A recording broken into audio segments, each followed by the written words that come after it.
Welcome back into the Pick and Roll NBA podcast with Jet and Sap, presented by Full Press Coverage.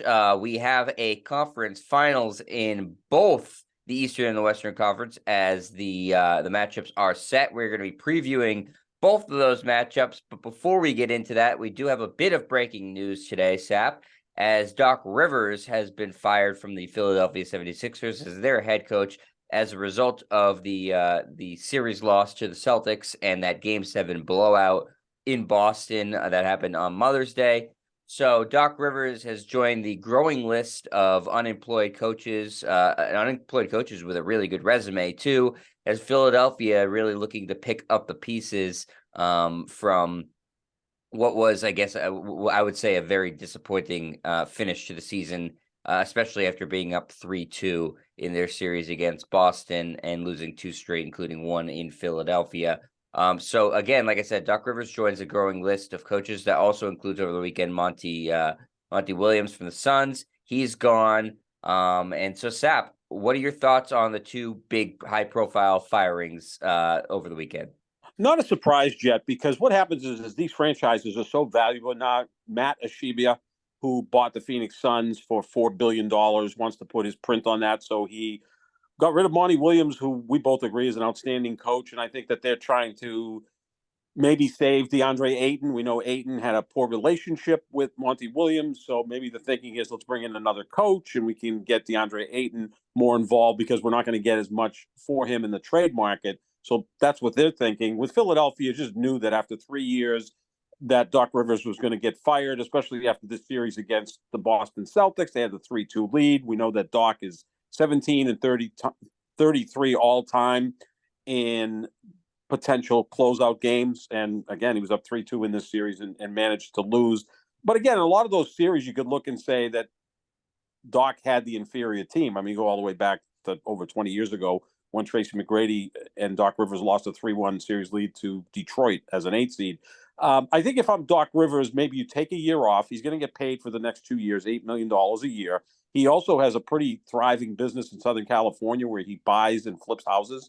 That seems to be his passion. So spend a year doing that. Yeah, I mean, that's something you do in Southern California. You know, buy something for $1.5 million, put $500,000 into it, sell it for $3 million, make a tidy profit on it. And I'm sure in Southern California, those numbers are even higher because of the cost of real estate in Southern California. But that's kind of a passion of his. He's coached for over 20 years. He's won a title. He's going to be in the Hall of Fame at some point. Hell, Bob Huggins is in the Hall of Fame, right? The coach of the of West Virginia, who has never won a national title in college basketball. So let's not push back too much against Doc not being a Hall of Fame caliber coach. I would take a year off, do TV work, collect your money from Philadelphia, and then maybe next year look at the market and see if someone's ready to hire him. And also, we could tell the Doc's in a lot of pain with his back. And you can even just see him grimacing on the sideline during timeouts. Just rest up, kind of worry about yourself at this point. Collect those nice big paychecks from Philadelphia. Do your, flipping of houses in Southern California. He's great on TV. He could do that as well. And he's still only, I believe, 62 years old. So he can resurface in 1 year. This isn't, Bill Belichick or Tom Brady, who, are both very old. If people think they're going to take a year off and come back, that's a little bit crazy. Doc's only 62. Yeah, and I think he still has a passion for basketball, and he still seems, very invested, in the sport and in the players. And I think, like you said, Sap, some of those series, where he blew the lead, coaching is important in the NBA. I think it gets people say, it doesn't matter. It's just about the star players. What really happens is coaching shines more in the postseason. And he's had a mixed bag result. Like you said, he's won a championship, he's blown leads. But at the end of the day, as important as coaching is in the postseason, if your players don't play to their ability or you have inferior rosters, it's really difficult to win a series. And I think there have been series, Sap, where you could put a lot of the onus on Doc Rivers and say he really just didn't do a good job here. I don't know in Game 7 what if I was a Philadelphia 76ers fan, what you were putting a blame on Doc Rivers for when your two star players just completely stunk up the joint. Yeah, Joel Embiid had 15 points. James Harden had 9. I mean, James Harden was the barometer in this series, right? When he was great in games 1 and 4, Philadelphia won. He was really efficient in game 5. They won. he was god awful in games 2, 3, 6, and 7. They lost. I mean, the way James Harden played was the way the Philadelphia 76ers were going to play. Is it Doc's fault that your two best players combined for 24 points while Jason Tatum was going off for 25 first half points and 26 second half points? I mean, what's Doc supposed to do in that situation? I mean, I think there's a couple of series you can look back in his career. He had a 3-1 lead over Denver in the Western Conference semis back in the bubble. And at that point, the Clippers, I wouldn't say own the Lakers, but they could match up with them with Kawhi Leonard and Paul George. And they blew that 3-1 lead to Denver. And then the Lakers went on and won the title. So maybe that's one you look at. I know that he had a 3-1 lead in 2015 when he was coaching the Clippers against Houston. But in a lot of those series, look at the players he's coached that lost these leads. Not exactly, to be confused with Michael Jordan, Kobe Bryant, or LeBron James in terms of stepping up big in big games. I mean, Chris Paul, we both love, but he's never been a guy at the end of series who stepped up. Blake Griffin, really? I mean, are we going to start comparing to any time of the all-time greats? And now with Philadelphia, Embiid seemed more concerned with winning MVP than getting ready for the postseason. And James Harden has been a guy that once it gets to game 6 or 7 in a series, just kind of like throws in the towel. So he's had a lot of guys that aren't exactly clutch players. You look at Phil Jackson with all those titles. Who do you have? Jordan, Pippen, Kobe, Shaq. Yeah, that kind of explains things. So, yeah, I mean, again, I think people should lay off Doc a little bit. And my advice to him, if he's listening, Doc, take a year off, do some TV work, do your purchasing and selling of houses, and you can resurface in a year. And I always liked Doc. I liked him as a player, loved him as a coach, just a really engaging, nice guy. And I kind of felt bad for him on Sunday as the Celtics were blowing them out. I didn't feel bad for Embiid or Harden because, whatever, they just played like crap. But I kind of felt bad for Doc. Yeah, I mean, I'll always have a really special place in my heart for Doc because the lone Celtics championship of my lifetime, and hopefully that changes this year. He was the coach, and he did a really excellent job with that team, bringing together all those personalities and winning a championship in the first year they were all together. So, I think Doc is always going to be popular in Boston and amongst Celtics fans. It didn't end particularly well because he said he didn't want to be part of a rebuild. And, he wanted to win right away. Meanwhile, the Celtics have done a lot more winning and have had a lot more success than Doc Rivers had since he left. So, sometimes basketball karma does have its way of, coming back around. Yeah, I mean, the Celtics are going to their 5th conference finals in 7 years, right? So that's pretty good. At times, they carry themselves like they've won 5 championships in the last 7 years, right? They've been to 1 finals and they lost to Golden State. We'll see what they do over the next month, where they're clearly the favorite to win this thing, but they have a tendency of making these series a little bit more difficult than they should be. We've got 4 teams left. It's the same 4 teams that were in the bubble 3 years ago. And we'll see what the results are. And again, it's the 3rd time in 4 years that they're going up against the Miami Heat in the Eastern Conference Finals. And this one, look, the Celtics have a better roster than Miami Heat without question. You worry about the Joe Mazzulla, Eric Spoelstra matchup at coaches, because Spoelstra, to me, is the best coach in the business right now. Mazzulla's learning, and I thought at the end of the Philadelphia series, he made some right moves. He went with the double big lineup in games 6 and 7. He had Jaylen Brown back on James Harden in game 7. I think he did some nice things at the end of that series. But again, it comes down to the players. I mean, Jason Tatum scored 51 in game 7 and scored 16 in the final quarter of game 6 to save the season. I mean, the guy scored 67 points in the last 5 quarters. I mean, that's truly amazing.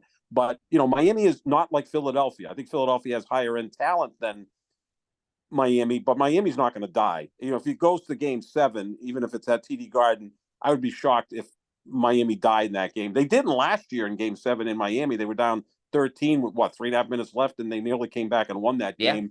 If Butler hits the 3, we may be talking about a completely different series. So they're really well coached, and they're just mentally and physically tough, but they don't have the talent to match up with the Celtics. No, they don't. I think that this iteration of the Miami Heat is of the past 3 seasons that they were in the conference finals. Sep, it's probably the worst talent wise, especially when you look at the fact that Tyler Hero is not going to be able to play in this series in all likelihood. So that's what's scoring. But I will say that Jimmy Butler continues to play. You could say that this is the best he's ever played in his career. So, I think that every NBA fan is petrified of playing Jimmy Butler. Just in the playoffs just because of what he's been able to do so far. Mhm. And like you said, he's not going to lay down. Maybe he may have a bad game just because he's not a great shooter. The shooting, he's been outstanding in the playoffs, but it seems like that's bound to catch up with him where one game shots are just not going down. But he's just such a strong competitor, and the Heat are so well coached and prepared, and they've been in this moment. So yeah, it'll be a very different series. The Heat really want to muck it up and be, have these low scoring games, and the Celtics obviously are built to be a scoring team, especially with Joe Mazzulla. They want to be putting up points in the 110s and the 120s, and the Heat don't have the ability to score that many points consistently, Sap. So yeah, it's gonna be a very different series. The Celtics, again, like we've been saying, should win, but that doesn't mean they will win because of their biggest disadvantage, which is Joe Mazzulla. But their also other biggest disadvantage is themselves. They get in their own way more than any other team in that was in the playoffs, and they're fortunate to be at this point without the heroics of Jason Tatum in the fourth quarter of Game 6. They're not, and so a team like Miami is going to capitalize on that more than a team like Philadelphia. So the Celtics need to limit their mental errors in this series. You look at the Celtics, and let me just throw this to you because you're the Celtics guy here. I maybe more. I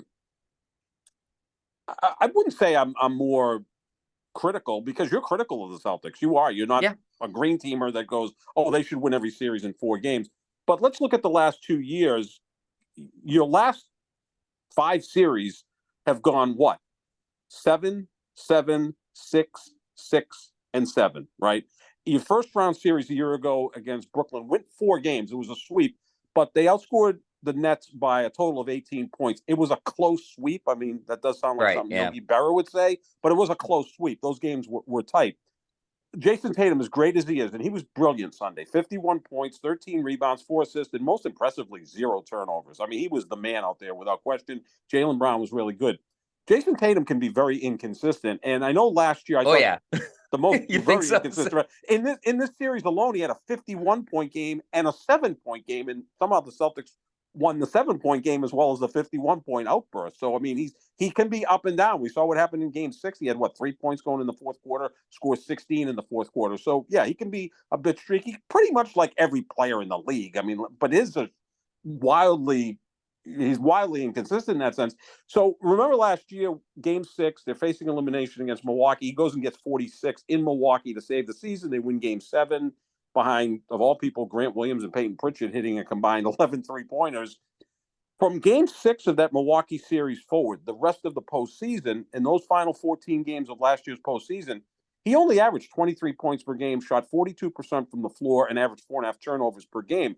So you would think that game would have ignited him to go on and just, blow it up in the postseason and average 35 points per game, kind of like Jimmy Butler has done this year. Well, it didn't happen. So I think a lot of people are saying, well, Tatum's unlocked everything right now, and he's going to carry this, type of play from the fourth quarter in Game 6 and all of Game 7 against Philadelphia. Not necessarily the case. I mean, it wouldn't shock me if he goes out and has a rough shooting night in Game 1 against Miami, because that's kind of what he's done. He's been a streaky guy, as great as he is. So you got to be careful with that. Also, we both think they're the best team in basketball, right? I think they can win this title without question. They're not the Warriors of Curry, Durant, Klay Thompson, Draymond Green. They're not the Heat of LeBron, Wade, Bosh. They're really, really good, right? So they're the best team, but maybe the margin isn't as wide as everyone thinks it is. And this is what you get, when you're the best team, but you're not that much better. You get 6 and 7 game series and some wildly inconsistent play, even from your best player.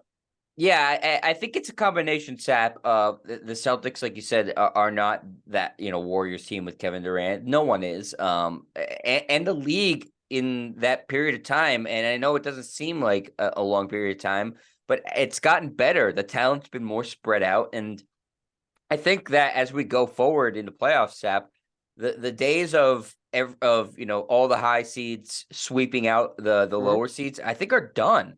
Because there's too much talent in the league where every team you're talking about has at least one star player. A lot of teams have two. Even the bad teams have two, all-stars or borderline all-star and an all-star. And it's hard to knock those guys out in 4 games because they're going to have moments. You saw it with the Celtics and the Hawks. Should that series have been 4 or 5 games? Yep. Based off of the records and the rosters on paper, yeah. But Trae Young had his moments, and that's the type of player where you say, okay, that's a really good player. Is he Jason Tatum's level? No, but he can steal you a game and win you a game. And it seems like almost every team has a player or two like that who maybe can't win you in series, but they can keep you alive and competitive and aren't going to just say the team's just not completely devoid of talent where they're going to get swept out. I think you saw that with the only sweep was the Sixers over the Nets, Sap, and I think that's in large part because the Nets record was based on what they were when they had star players and not what their iteration was when they came into the postseason.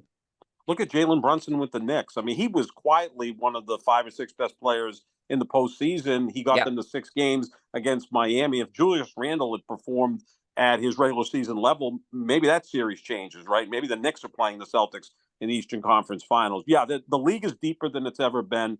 And we can look after the Warriors won back-to-back titles with Curry, Durant, Thompson, and Draymond just basically just blowing doors. I mean, in 2017, they won one game in the playoffs. I mean, it was just ridiculous how much better they were than the field. And the next year, they were challenged a little bit. Obviously, went 7 games against Houston in the Western Conference Finals, but you just felt like in game 6 and 7, despite facing elimination, that Houston was going to somehow choke because James Harden does that in the postseason. The last 5 years, and we'll see who's going to win this title in a month. Who's been the best team in basketball for a single season, right? The Raptors won in 19. They kind of caught lightning in the bottle, and Kawhi was great, and Golden State was injured, right? Yeah. In the bubble, the Lakers, I thought were the best team all year, and I get so tired of hearing about it was in the bubble, and I get that LeBron and Anthony Davis got like 4 months off. Well, so did everyone else. It wasn't like the Lakers got 4 months off and everybody else played a regular schedule. And let's not forget, the Lakers would have had home court advantage in every series.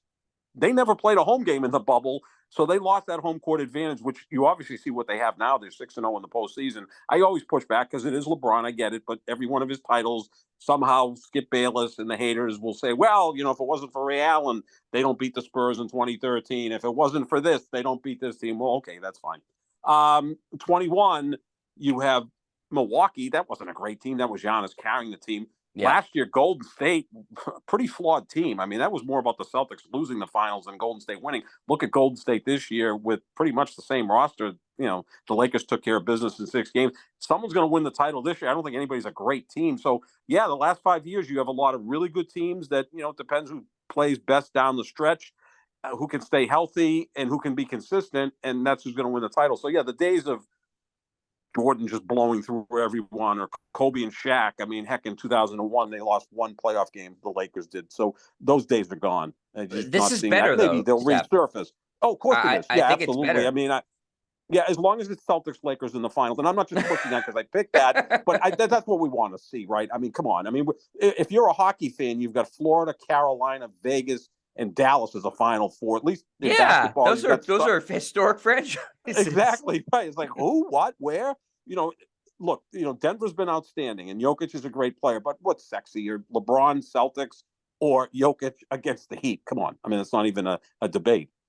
I think that to resemble the hockey playoffs, which is consistently year after year, everybody says, "Wow, Stanley Cup playoffs is amazing." Is better for the sport where you go, I have no idea when the field starts. I have no idea who's going to win. Sure. And so that's, I think, a great thing that the NBA hasn't really ever had until the past couple of years, Sap. I mean, this is a new thing where maybe in the 70s where you looked at it. Late 70s. Yep. That's a great point. I don't know, but but 80s, 90s, 2000s, 2010. I mean, no, so this is good. This is what the league wants.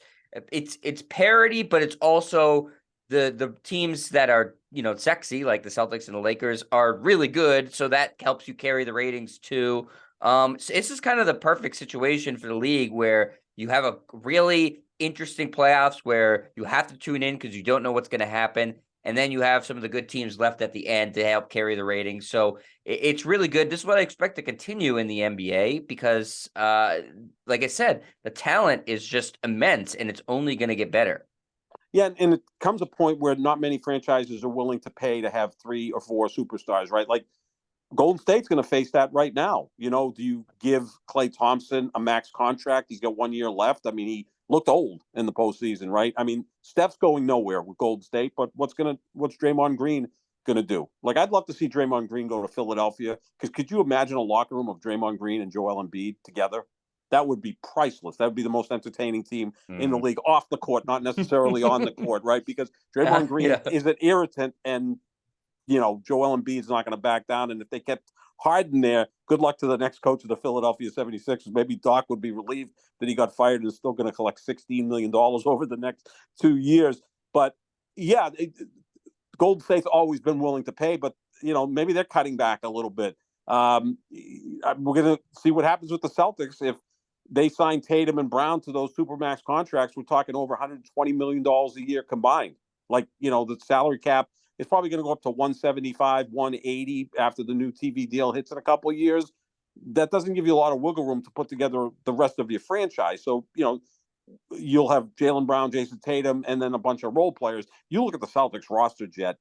That is a phenomenal roster, because you're paying Malcolm Brogdon $22 million a year, Marcus Smart's close to $20 million a year, Derek White $17 million a year. Horford took a good team friendly deal at around $10 million a year, because he's made his money, wants to win a championship. Like, if you have Tatum and Brown making over $120 million combined, you can't have Brogdon, Smart, Derek White bringing the cost up another $60 million. They'll have me, you, Ian Glendon, and a few other guys on the roster. Yeah, and like you said, the new taxes and the new CBA, the repeater taxes are really draconian, and so yeah, this is like a perfect window for the Celtics to win, because this is going to be pretty much the deepest team you're going to be able to have in the next couple of years.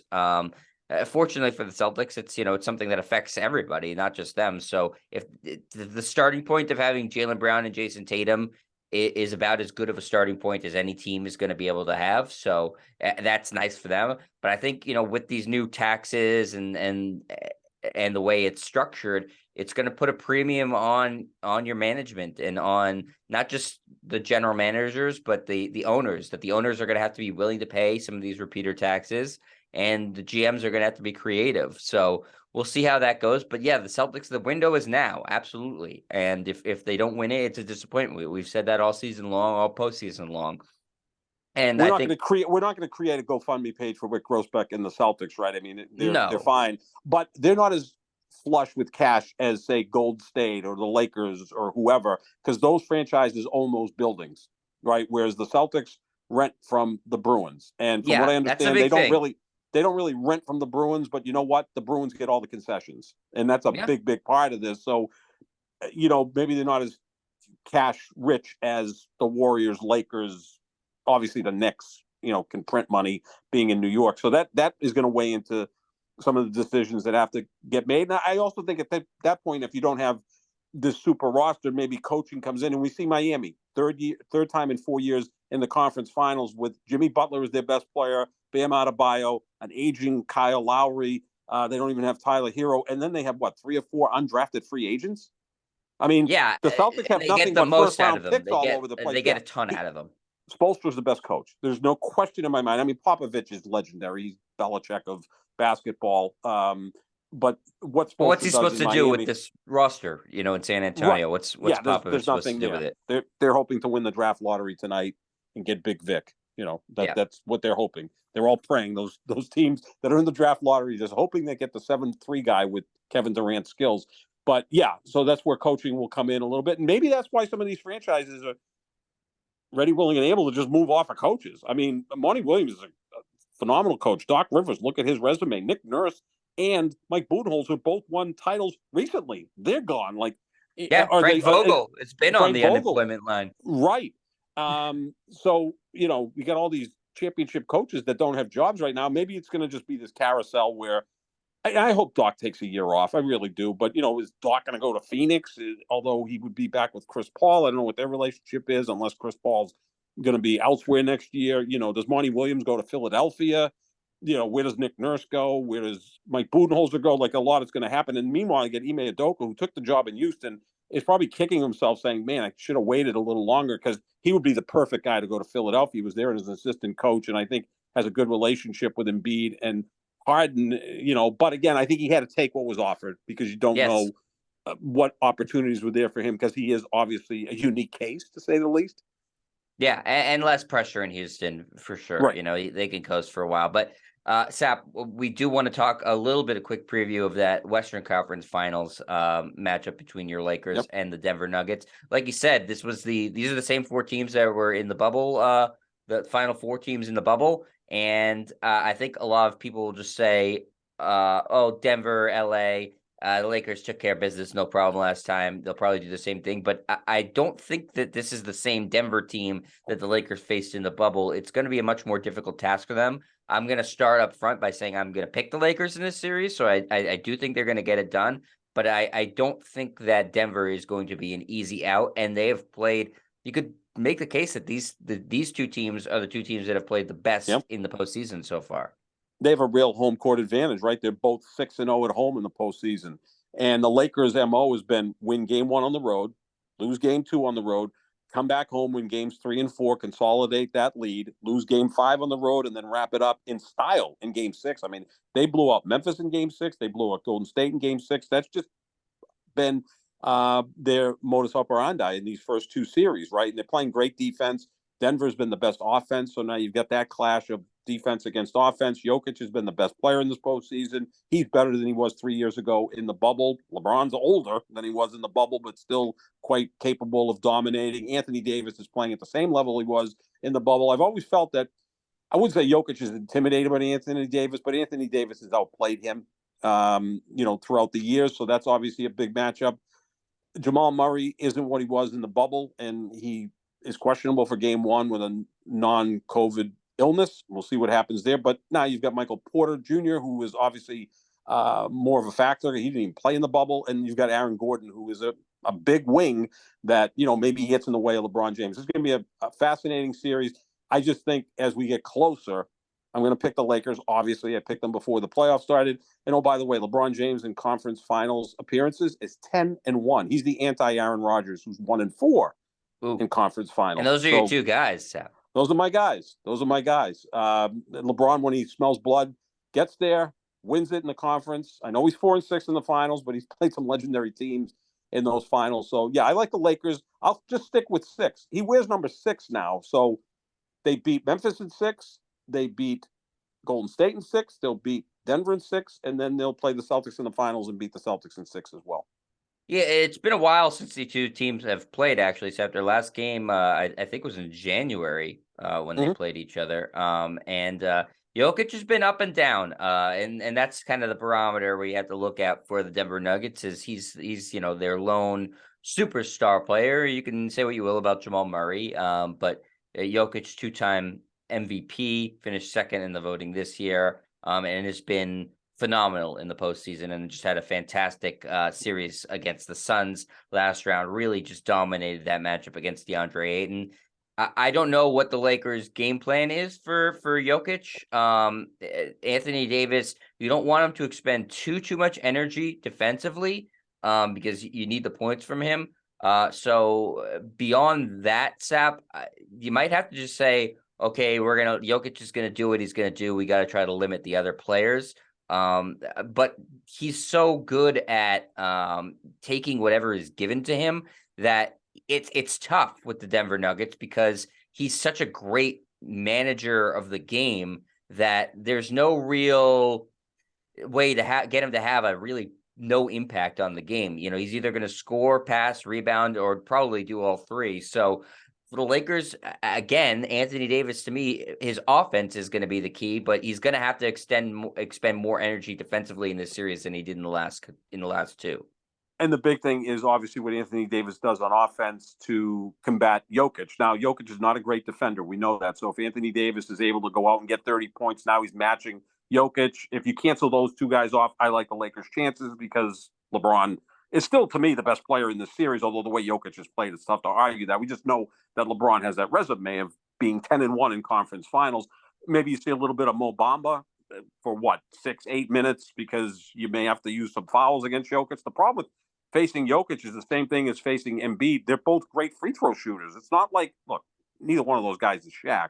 But when you were trying to combat Shaq, you're like, hack a Shaq because he's a 50% free throw Right. shooter. Jokic is, in the 80s, and he's so damn efficient from the floor. I'm going to throw this one thing out to you. This is going to be completely radical.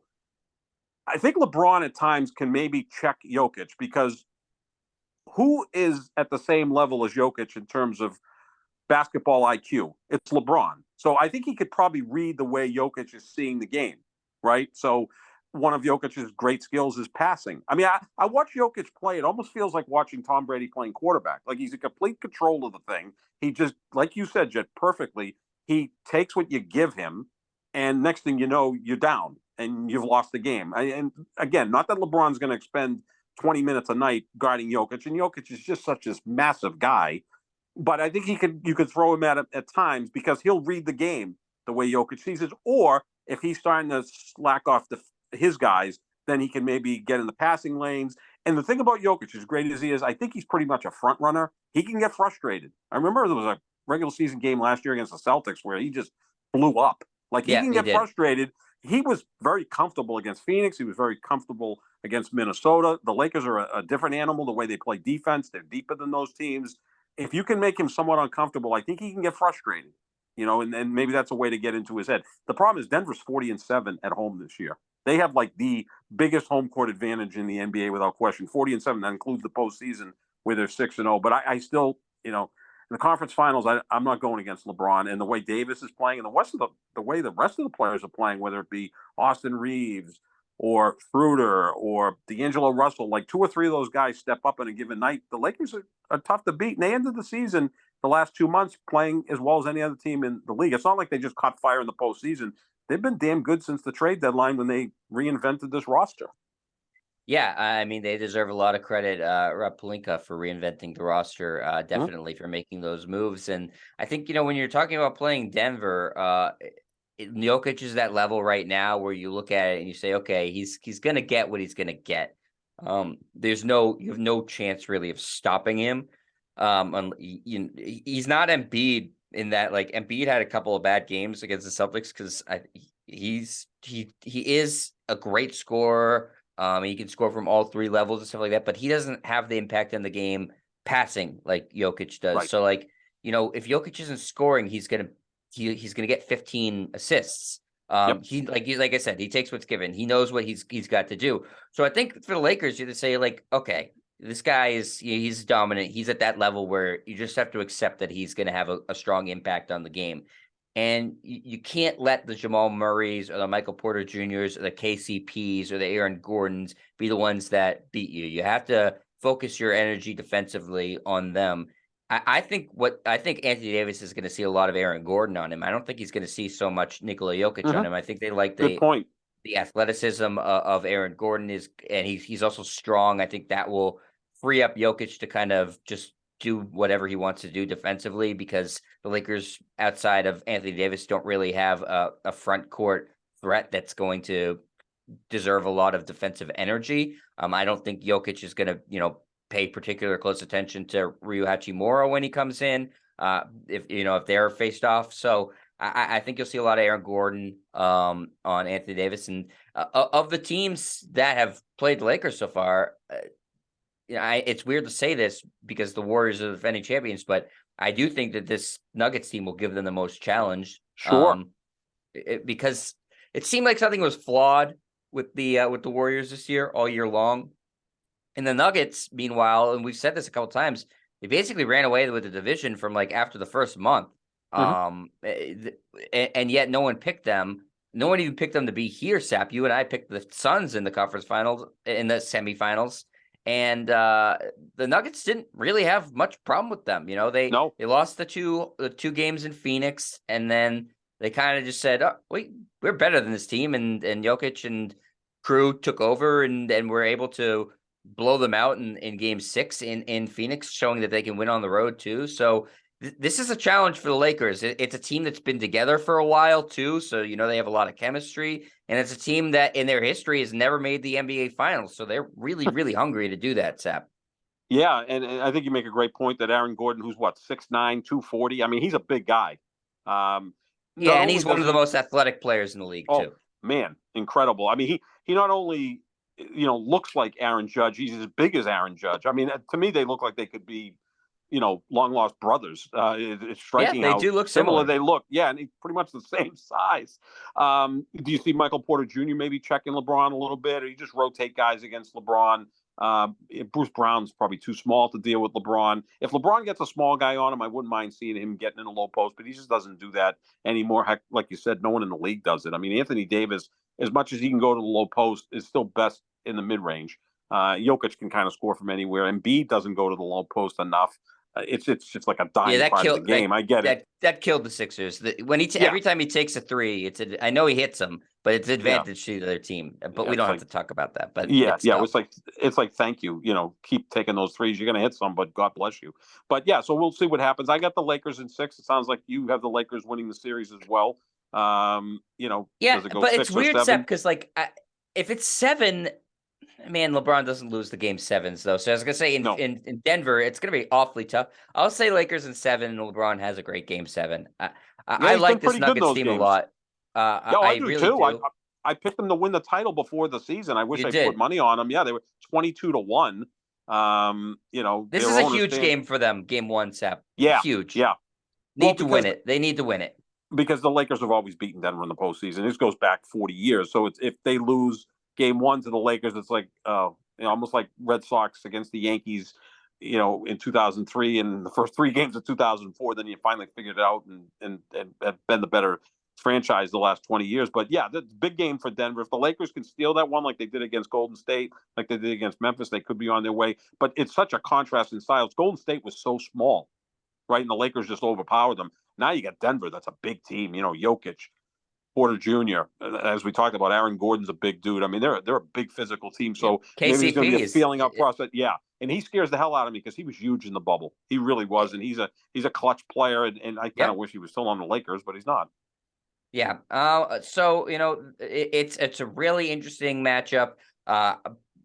Both conference finals are going to be fascinating. I think that this one has a little more juice to it because the Heat are just not a sexy team, yet they scare the hell out of me. But I know we're going to be paying close attention to both of them. And Sep, we have like a minute left, but before we take off, we do want to remind everybody it is the draft lottery tonight. Right. The teams that have the best odds of winning are the Pistons, Rockets, and Spurs, followed by the Hornets, Blazers, Magic, Pacers, Wizards, Jazz, Mavericks, Magic again. They have the Bulls pick.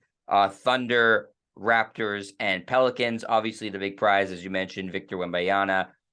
Sap, do you want to just do that? Throw a dart out there and predict who's going to win the lottery tonight? Portland, long shot Portland. special. Portland, yes. I Dame love Lillard that. there. And the other thing is they've had 2 of the biggest mishaps in NBA draft history. They took Sam Bowie instead of Michael Jordan in 1984, and they took Greg Oden in 2007 instead of Kevin Durant. They couldn't screw this one up if they get the first pick. Yes, that's true. I mean, he seems like a can't miss prospect. I'm gonna say it's going to be. I'll go long shot too. I'll say the Wizards. God, could they use a star player in Washington D.C. So I think that would be fun. So hopefully it's one of those long shot teams. We will be back later in the week to react to the lottery, and maybe more coaches will be fired. We'll have some games to talk about. So make sure you check out the show. Pick and Roll NBA podcast with Jet and Sap. Thanks to Full Press Coverage. Check out our social medias at JohnSap25, at Jet Stryer. And we'll be back later in the week again. So thanks for listening, everybody. Talk to you later. See ya.